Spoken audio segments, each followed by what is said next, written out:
Saudações a todos, sou Marcos Arino Babalaoi Kaupundá e esse é o canal do YouTube associado ao blog, um blog escrito www.trumilar-fa.com.br e é o canal do Instagram Eu e Fá, não deixe de ir nos dois. O blog escrito é importante porque tem textos, tem conteúdo que você pode ler, estudar com calma e ter informações mais estruturadas que você pode pensar a respeito.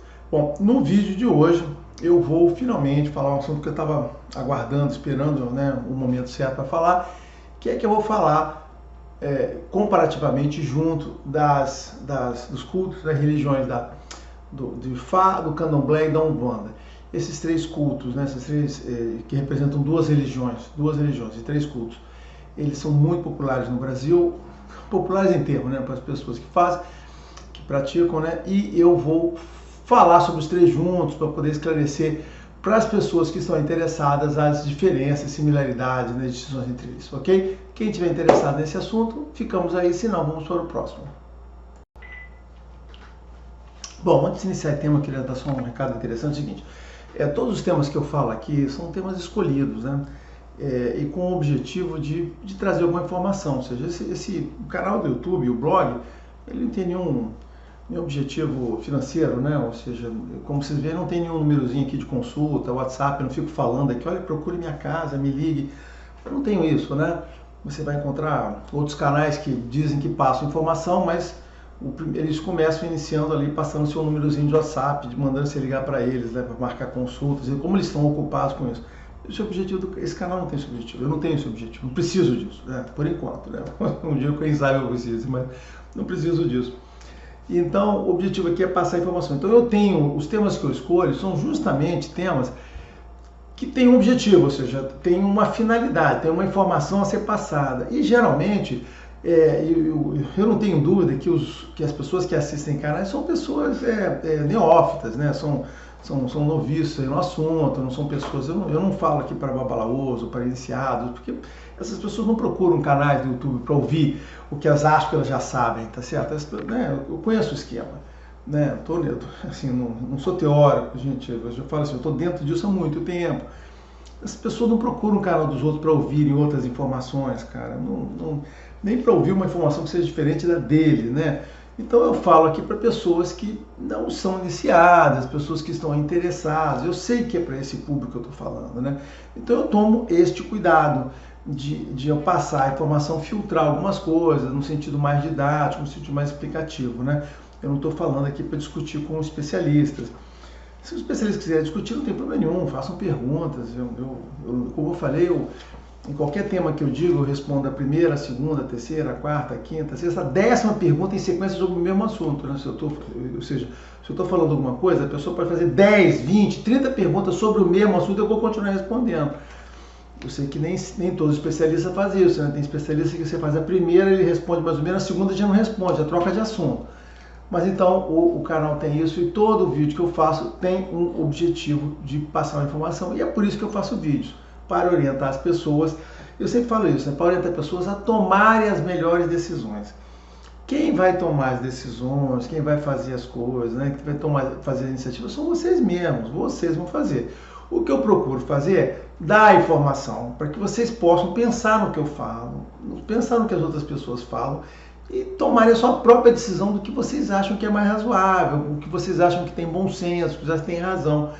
Então, é isso. Eu vou fazer um outro vídeo, até muito interessante, um dos temas que eu quero falar, sobre essa questão de interpretação versus de Fá, fundamento do que as pessoas falam. Eu vou dar uma explicação um pouquinho mais sobre o que eu estou dizendo aqui, mas vai ficar para um próximo vídeo, ok? Porque esse é um tema maior. Beleza? Então, essa é a primeira coisa, dica importante sobre os temas que eu escolho.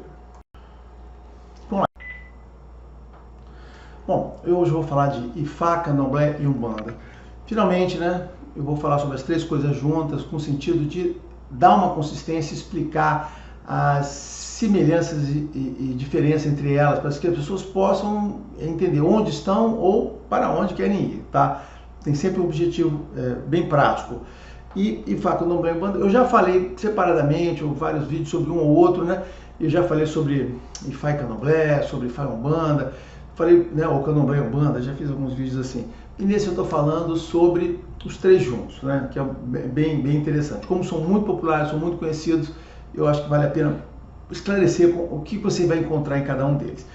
A primeira coisa que você vai encontrar é o seguinte, olha só, gente, estamos tratando de duas religiões, em princípio duas religiões diferentes. Eu sei que falar em religião com Umbanda é um negócio complicado, mas e falar de Umbanda sempre é muito complicado, né? Eu vou tentar explicar por quê, mas vamos lá. Então, por que são duas religiões? Porque Candomblé e Fá, eles derivam de uma religião separada, religião Yorubá, ok? Essa religião tem esse nome, não tem nenhum nome especial, tá certo? Chama-se religião Yorubá, tá? Essa religião Yorubá, então, aqui no Brasil, se manifesta através de uma tradição religiosa bastante antiga, que é o Candomblé, e quando eu falo de tradição religiosa, isso é um nome técnico, existem vídeos do início, bem antigo do canal, que eu explico o que é uma tradição religiosa, isso é um termo técnico, tá? Tradição religiosa, derivada aqui, então, o Candomblé é uma tradição religiosa, cujo culto é voltado aos orixás, que é um tipo de divindade desta religião. E tem Ifá aqui, que está agora se estabelecendo, e que a gente, como brasileiros, a gente espera estabelecer um Ifá brasileiro que não seja igual ao Ifá cubano, que não seja igual ao Ifá nigeriano. Eu espero, graças a Deus, que a gente se livre dessas denominações, então a gente passe a ter um Ifá brasileiro. Então, mas enfim, temos aqui o culto de Ifá, né? Que por acaso aqui no Brasil está se manifestando através de duas separações aqui, do Ifá nigeriano e o cubano, e eu espero que a gente um dia só passe a falar do Ifá brasileiro e esses caras aqui fiquem ao lado aí, mas não vai ser. Mas isso tudo é Ifá, tá? E por que são cultos, né? É porque eles se dedicam a divindades distintas, né? Então o culto de Candomblé, ele é focado nos orixás, e o culto de Ifá é especializado, ele cuida só do oráculo. Então o culto de Ifá é para cuidar de uma única divindade, que é o Orumilá, e para cuidar de um único objetivo, que é ser o oráculo, a consulta a Deus, a consulta às divindades, a consulta aos orixás. Quando eu falo consulta aos orixás, estou falando de consulta a Deus também, porque os orixás são manifestação teântrica, são manifestação teântrica de Deus no mundo, no Aie, tá? Então, quando a gente fala de orixá, estamos falando de Deus, tá? Olha, orixá e Deus é a mesma coisa, Deus, orixá, Deus superior, Olodumare, que é equivalente ao Jeová, né? Ou seja, que absurdo, é isso mesmo, que absurdo mesmo, né? Ou seja, gente, não existe espaço para muitos Deus Supremo, Deus que criaram tudo. No Olodumare criou tudo, de acordo com os Yorubá, Olodumare criou tudo aqui, de acordo com os católicos aqui, Jeová criou tudo aqui. Olha só, não pode ter, a existência não pode ser criada por dois deuses diferentes, não pode ter dois mundos, a gente tem um só. Então, na realidade, quando a gente fala de Deus Supremo, é um único. Os católicos odeiam esse tipo de comparação, eles acham que só eles têm Deus, mas isso aí é outra discussão que eu gosto de fazer, mas não vou fazer aqui agora, tá certo? Então, a primeira coisa é essa, então, essa aqui é a religião Yorubá.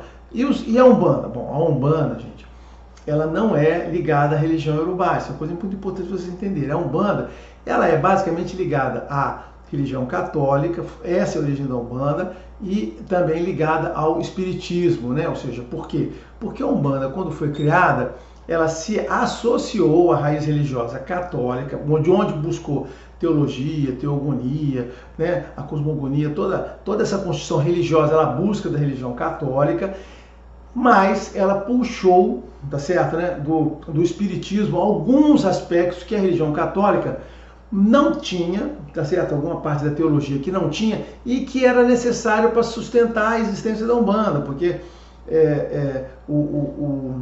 os católicos, né, a teologia formal católica não admite reencarnação, não admite você tratar com espíritos, os espíritos perdidos aqui. Os católicos têm uma visão muito fechada sobre isso, baseada na questão dos concílios que definiram a religião do jeito que eles quiseram definir. Então a Umbanda não poderia existir só usando a religião católica, ela tinha que puxar alguma coisa. Então o pessoal da Umbanda foi muito sagaz no sentido de que pegou essa raiz religiosa aqui e puxou essa religião do espiritismo. Então por isso que se encontram muitas referências de espiritismo na Umbanda, tá certo? Mas então a primeira coisa que a gente tem que entender é isso aqui, ó, olha só. Se você está na Umbanda, você basicamente vai estar seguindo orientações, entendimentos baseados na religião católica. Se você está no Candomblé, você está seguindo uma religião Yorubá. Então, nesse primeiro aspecto é o seguinte, elas são muito diferentes, né? E aí? Não, são totalmente diferentes. Mas quem é melhor? Olha só, não existe melhor ou pior em termos de religião. Religião são várias. né? E elas se ajustam, são interpretações, visões metafísicas, né? Ou visões físicas do mundo metafísico, e você tem que escolher uma visão para você viver a sua vida, né? Não tem uma determinação, mas tem que ter uma religião certa, você está dizendo que qualquer religião serve? Olha só, eu faço parte dessas pessoas e diz o seguinte, cara, eu sou teísta, né? Então, olha só, baseado, se você acredita em Deus, se você tem essa fé, se você tem essa disciplina, se você tem essa subordinação, cara, você pode escolher a religião que melhor aprover, que você acha que você melhor se identifica. Por quê? Porque cada religião carrega dentro de si, dentro da sua teologia, uma visão do mundo para você. A religião propõe para você uma forma de você enxergar a sua existência, o mundo em si, o seu relacionamento com os seus familiares, basicamente com a família, o seu relacionamento com o mundo, tá certo? Né? A religião propõe, né, um contexto maior para a sua vida. Se você não tem religião, você pode ver a sua vida de forma normal, dia a dia, se relacionando com as pessoas, não vai afetar. A pessoa que não tem religião, ela não quer dizer que seja uma pessoa pior, tá certo? A religião, ela dá para a pessoa que acredita nela um foco diferente, um foco distinto do contexto da vida dela. E por isso as pessoas se identificam, né, tentam se encaixar e sempre procuram a Deus, sempre essa coisa superior. Então, e aí? Não, o que eu estou dizendo é o seguinte, que o cara, você pode escolher, não tem como, voltando ao ponto inicial, não tem religião melhor, você tem que escolher qual que você quer se adaptar. Claro que eu vou falar, mas aqui existem muitas diferenças entre essas duas práticas aqui. Mas, em princípio, você tem que entender o seguinte, que você tem coisas distintas. Existem pessoas que dizem assim, não, mas a religião da Umbanda também tem orixá. Isso vai ficar mais para frente, talvez para outra conversa, não sei se eu consigo chegar aqui. É verdade, a Umbanda, ela absorveu um monte de coisa e acabou entrando essa influência de orixá. Mas eu não quero falar sobre ela aqui, não. Porque senão fica um papo muito extenso para falar de Umbanda. Eu só estou fazendo comparação. A primeira comparação básica, gente, que eu estou sendo comparativo, eu não estou explorando a fundo aqui, é isso. Nós estamos falando aqui de duas religiões, em princípio duas religiões aqui, ó, religião Yorubá, religião católica. A Umbanda é católica, as manifestações, santos, a parte do sincretismo. A Umbanda é católica com a influência, com a adição de conceitos espíritas, tá certo? Para poder estruturar, porque senão não daria, tá certo? Então essa é a primeira caracterização importante para você entender a diferença. Bom, seguindo em relação aos cultos, um momento. Bom, os cultos de cada um desses três cultos, lembra que eu falei, né? Essa religião aqui, Yorubá, dois cultos aqui, ou duas tradições aqui, Fai Candomblé, que é a Umbanda, que tem derivada da religião católica. Cada um desses cultos tem uma forma diferente de se manifestar, né? E aí que começam as grandes distinções entre eles e a gente começa a entender. Vamos aqui pelo primeiro de Fá. Olha só, o culto de Fá, ele dentro da religião Yorubá é um culto bem especializado, ele não é um culto geral. O culto de Fá não foi feito, o culto de Fá não foi feito para as pessoas de forma geral frequentarem, né? Não foi feito para isso. O culto de Fá, ele tem um objetivo bem específico, lá, como se fossem uns monges, aquela coisa bem separada. O culto de Fá, ele é composto apenas pelo Babalaô, e o objetivo do culto de Fá através de uma divindade específica, Orumilá, manifestar o oráculo para as pessoas, na vida das pessoas. Então, esse é o objetivo do culto de Fá, ser o operador do oráculo. E como eu falei, para ser operador do oráculo, isso é feito através de uma divindade, que é o Orumilá.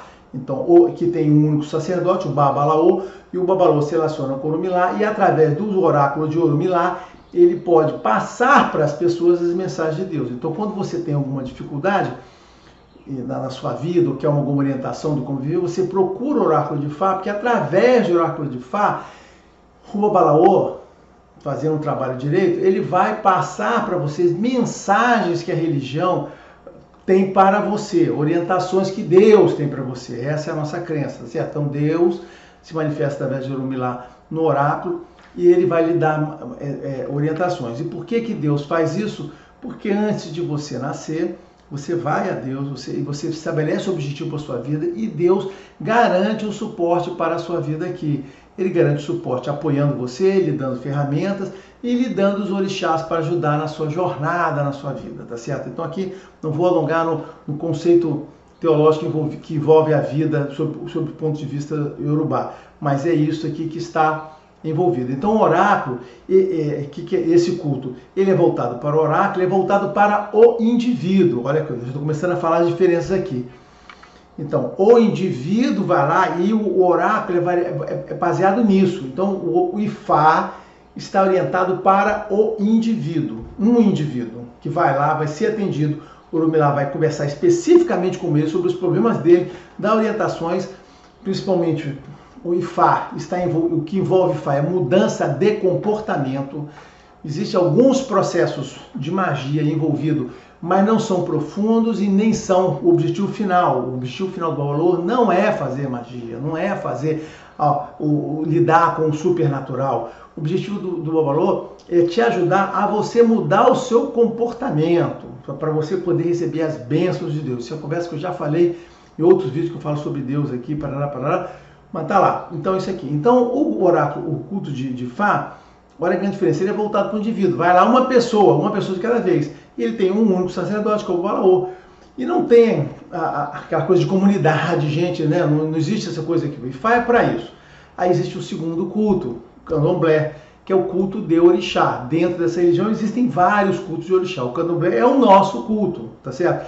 Claro que aqui no Brasil existem outros cultos de orixá, outras tradições religiosas. Lá no sul tem o batuque, lá no nordeste tem o Xangô, né? Ou o Nagô, mas basicamente o Xangô, e que são cultos de orixá. O que é o culto de orixá? O culto de orixá é em si o culto da religião. Então, a religião se manifesta através do culto de orixá. O terreiro, o culto de orixá é como se fosse a igreja, né? Onde você vai lá, onde a comunidade vai para se conciliar com os orixás e receber aquele axé coletivo. Então é aqui, no culto de orixá, onde as pessoas, a comunidade se reúne para a prática da religião. E aí o culto de orixá, numa casa, existem várias casas, assim como existem várias igrejas e templos, né? E uma casa tem vários sacerdotes, tem o sacerdote principal e outros sacerdotes secundários para a prática. Por quê? Porque a religião, apesar de ser voltada para a felicidade do indivíduo, ela só é praticada através da comunidade. Você não consegue fazer nada sozinho, eu já falei isso em outros vídeos. Não tem como você sozinho fazer as coisas na religião, você precisa do suporte de uma comunidade. Então essa é uma das coisas importantes. A religião faz parte lá na cultura iorubá de uma coisa chamada Ikfobon Ta'axé, que são estratégias sociais para promover harmonia e paz, tá certo? Então existe uma palavra para isso, é essa, e a religião faz parte desse contexto de promover harmonia e paz social. Então, como o culto de orixá é para isso, as pessoas se reúnem no culto de orixá para festejar junto com o orixá. Por quê? Porque toda manifestação dos orixás no Aie, né, quando eles vêm do Urumpoê, é festiva, é através de dança, de música, existe uma confraternização festiva dos orixás. Então Deus se manifesta junto às pessoas de forma alegre, trazendo alegria, trazendo prazer, trazendo beleza à vista, com danças bonitas, com sons bonitos. Então, assim, essa é a manifestação. E aquela manifestação de Deus através dos orixás é que distribui o axé, o axé que é a energia vital, né? Distribui essa energia, que são as bênçãos, distribui as bênçãos para as pessoas que estão ali. E uma casa, como eu falei, ela precisa de um monte de gente para funcionar, e essas pessoas se concentram na casa. Então, o culto de orixá é, então, este culto que congrega a comunidade, a sociedade, que deve reunir e fazer a união das pessoas, tá certo? Esse é o objetivo do culto de orixá. O culto de orixá, ele não é para ter um babalorixá ganhando dinheiro, botando as pessoas, não é voltado para a prosperidade do babalorixá, ele é voltado para a prosperidade, para a felicidade, para o bem-estar da comunidade. É isto o que deve ser, o que deveria ser, o que as pessoas têm que entender, tá certo? Então, eu vou separar aqui, agora só falando desses dois pontos aqui que eu falei, olha só, Ifá é interessante, tem um sacerdote chamado Babalaô, e Candomblé é um culto, tem um sacerdote chamado Ialorixá ou Babalorixá. Na verdade, o Candomblé deveria ter apenas Ialorixá. O Babalorixá é uma corruptela, tá certo? Porque originalmente os sacerdotes eram apenas mulheres, Ialorixá. originalmente lá em Salvador era assim. Quando as casas, quando os baianos vieram aqui para o Rio de Janeiro e começaram a exportar o candomblé para o resto do país, houve uma corruptela, ou seja, os caras precisavam ganhar dinheiro, aí começaram a fazer coisas que eles não faziam lá na matriz. Então, assim, a matriz deles tinha uma regra, os originais tinham regra, e eles passaram a fazer de qualquer maneira. Mas isso também se reflete lá, né? Existem muitas casas lá em grandes, né? Como se chama raiz de axé, ou chumaria uma raiz de axé, né? Lá que tem babalorixás à frente, mas existem outras casas tradicionais, as casas raiz mesmo, Ialorixá, só Ialorixá, porque essa é a origem. Bom, essa é a explicação, é a origem lá, tá? Não vou, senão eu vou acabar falando muito, eu já estou falando enormemente aqui, não falei nada ainda. Ok? Beleza? Então tá aqui. Então, Ifá, indivíduo, candomblé, a comunidade, tá certo, né?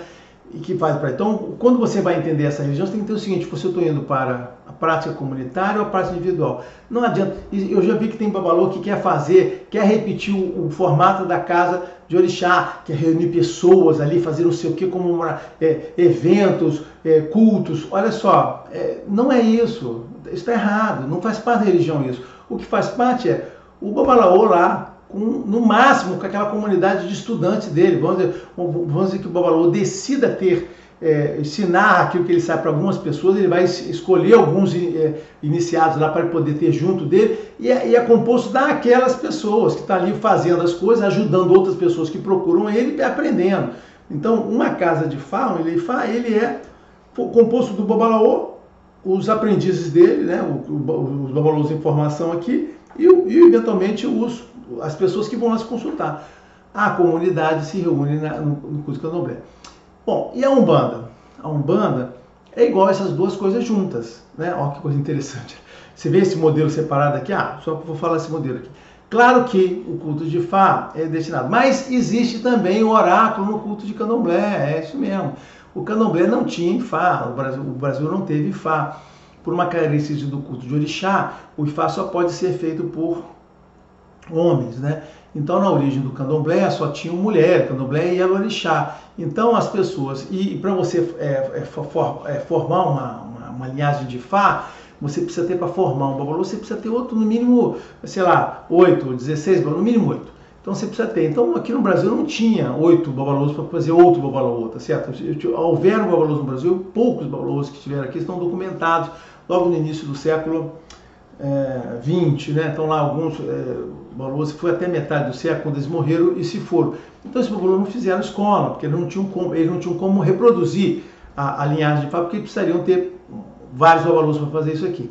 Então acabou. E como o culto de candomblé era tipicamente que se fixava aqui, que era um negócio, era culto com Ialorixá, não tinha sentido o cara estabelecer, passar Ifá para Ialorixá. Por quê? Porque o Ifá não é manipulado por Ialorixá, só por homens, e os dirigentes eram mulheres. Então a escolha do oráculo para o candomblé, primeiro, então tinham poucos babalaôs, então, e a religião precisa de um oráculo. O oráculo está na base dessa religião. Como a religião precisa de um oráculo, o oráculo estabelecido foi o oráculo de Búzios, e isso foi o que foi ensinado no candomblé. Então, oráculo de Búzios e oráculo. Então, um momento. Então, por essa razão é que o oráculo de Búzios foi escolhido.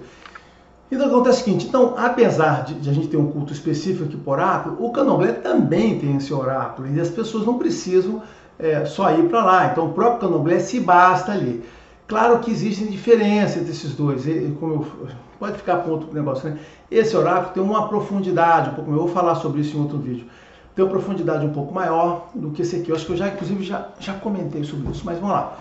Esse oráculo aqui tem uma profundidade um pouco maior do que esse daqui. Então, mas mesmo assim os dois usam. Então o candomblé, como culto religioso, ele se basta dentro de si, tem culto às entidades, você pode fazer tudo ali, inclusive tem um oráculo para você poder ter as orientações de Deus.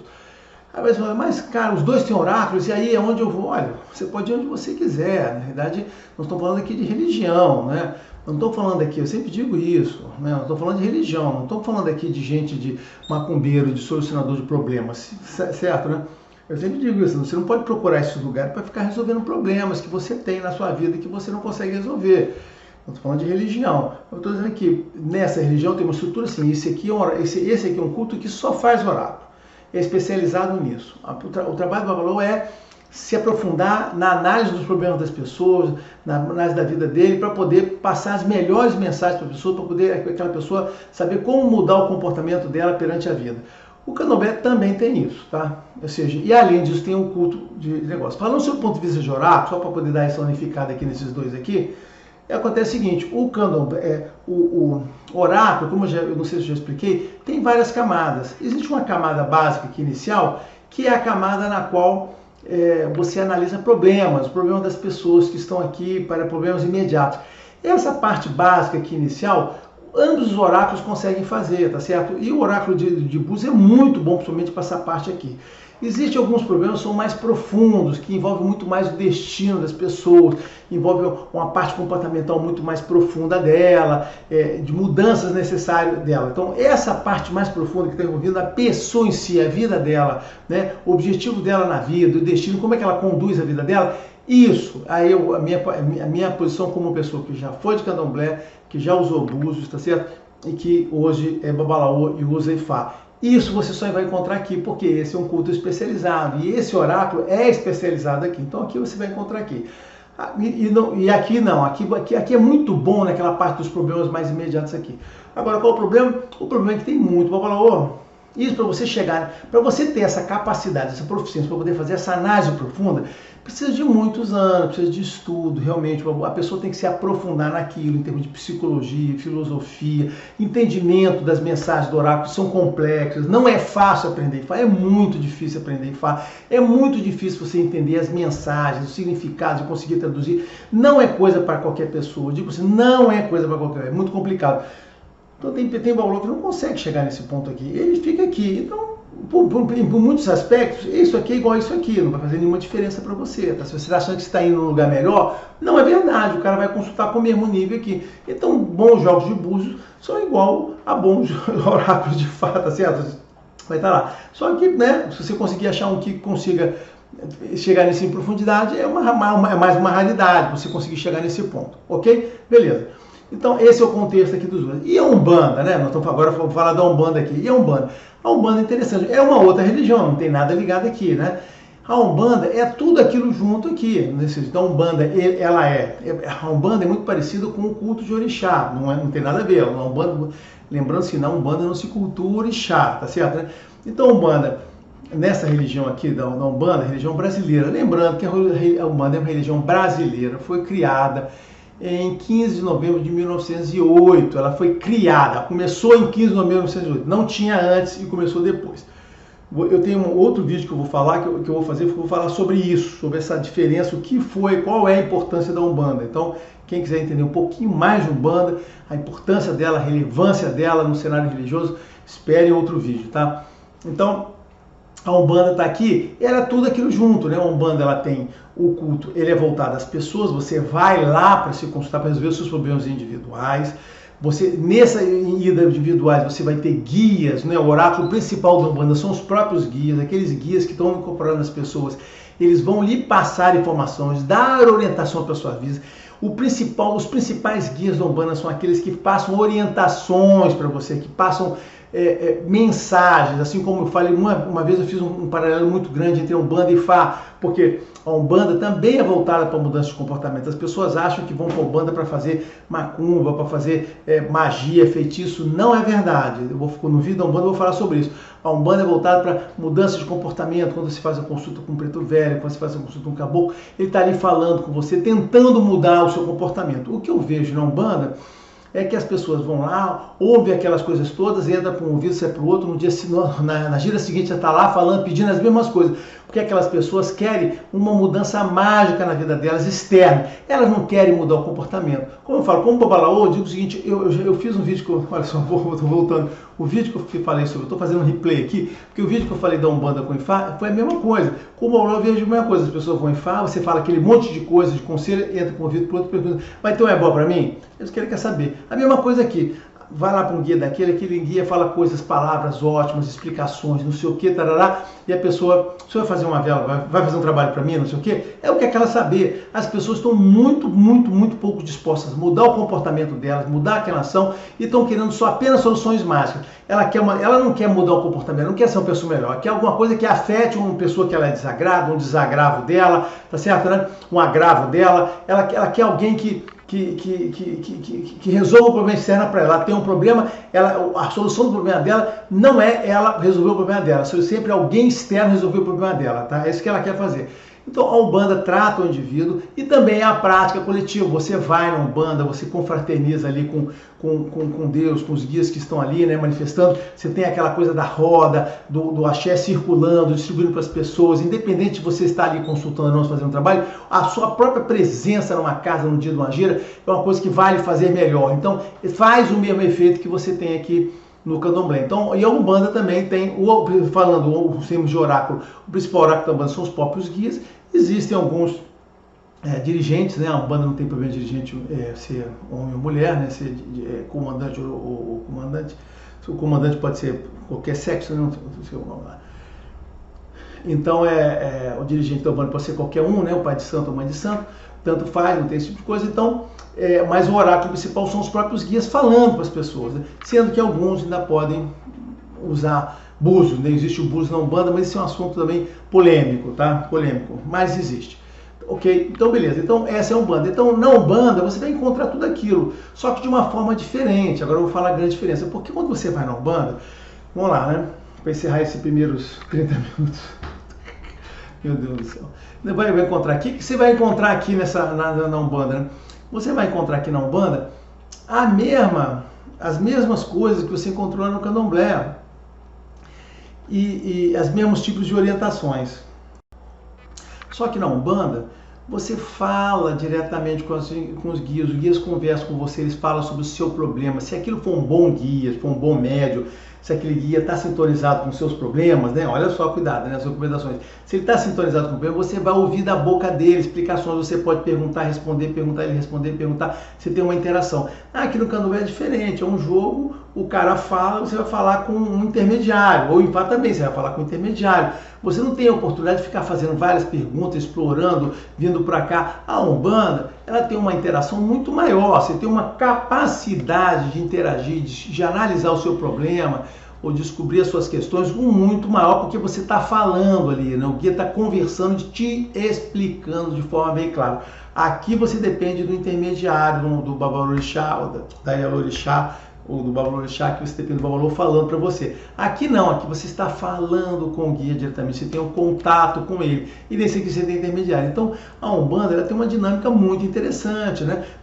Voltando, se você vai na Umbanda, você tem a mesma coisa que você tem nos outros lugares, deixando bem claro para vocês o seguinte, olha só, você não tem nada especial aqui ou nada especial aqui. Quando você vai na Umbanda, em termos de prática, você tem a mesma coisa. Você tem a reunião, você tem a distribuição do axé, você tem as consultas de oráculo, você tem o tratamento da individualidade, tratamento do conjunto. Só que aqui você tem a possibilidade de interagir diretamente com a pessoa.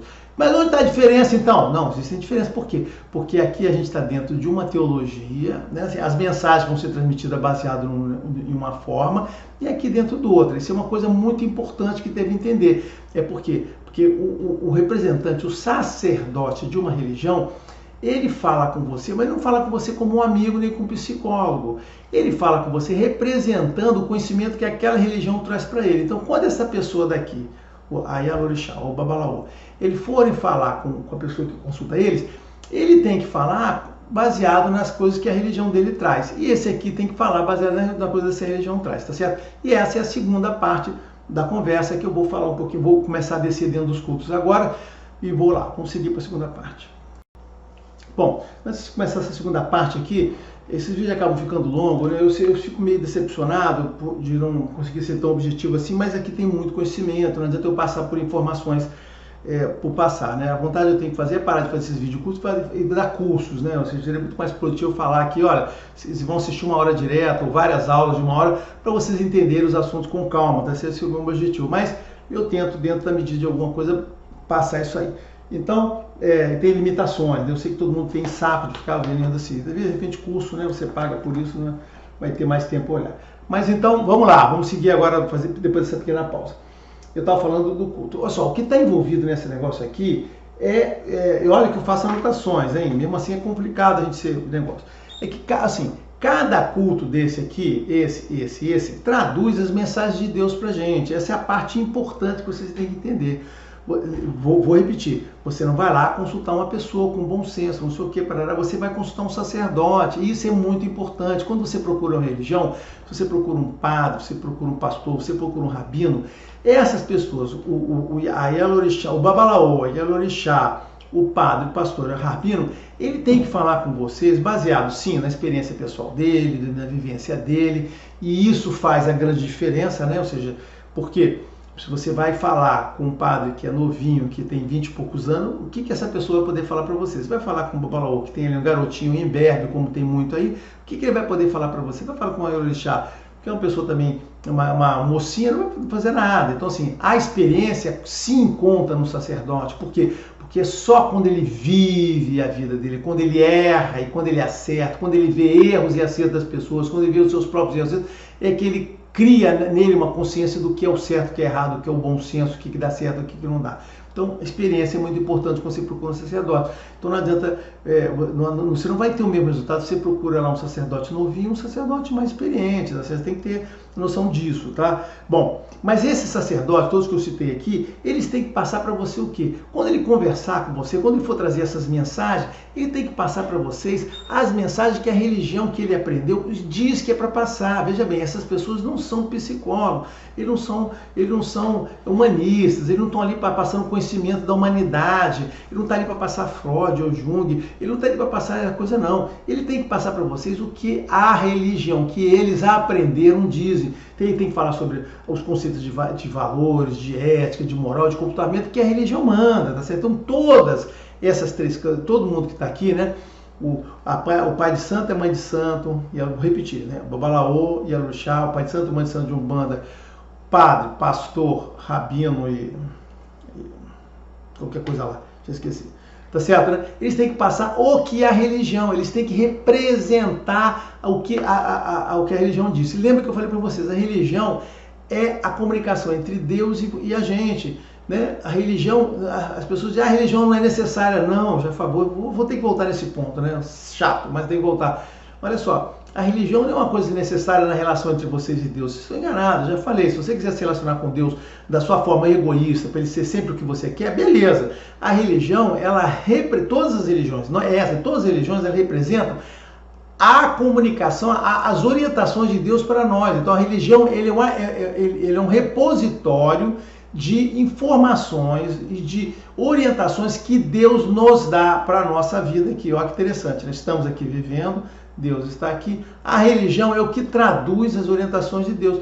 Basta você ler os livros da religião. Se você tem acesso à Bíblia, quem já leu, sabe que a religião, que a Bíblia, principalmente os cânones antigos do Antigo Testamento, mesmo o cânon do Novo Testamento, tem lá, o Novo Testamento, voltando a falar aqui, orientações de Jesus, como você deve se comportar como pessoa.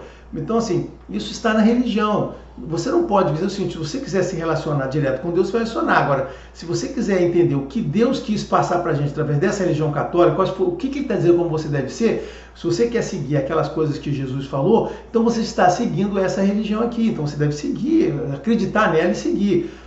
A mesma coisa para as outras aqui. Se você quiser entender o que o Olodumare mandou a gente se comportar, você tem que seguir o que o Babalaô, o que a Yalorixá vão passar para você. E essas pessoas têm que ter a preocupação de procurar aprender o que é essa mensagem. Elas não podem ser sacerdotes dessa religião aqui e ficar falando para você o que é essa religião aqui. Então existe um problema seguinte, esse pessoal daqui tem que aprender a teologia dessa religião aqui. Isso é lamento, isso é um grande problema, porque vai estar no outro vídeo que eu falo sobre isso, mas as pessoas não têm acesso, não entenderam, não sabem de fato qual é a teologia envolvida nessa religião.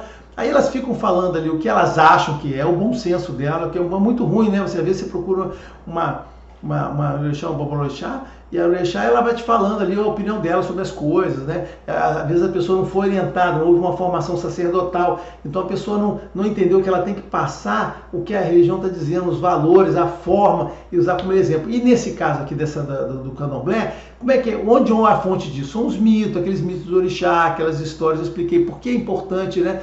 Eu estou fazendo aquela resenha de livro sobre mitos de orixá, por que aquilo é importante? Eu vou falar depois no final lá de tudo.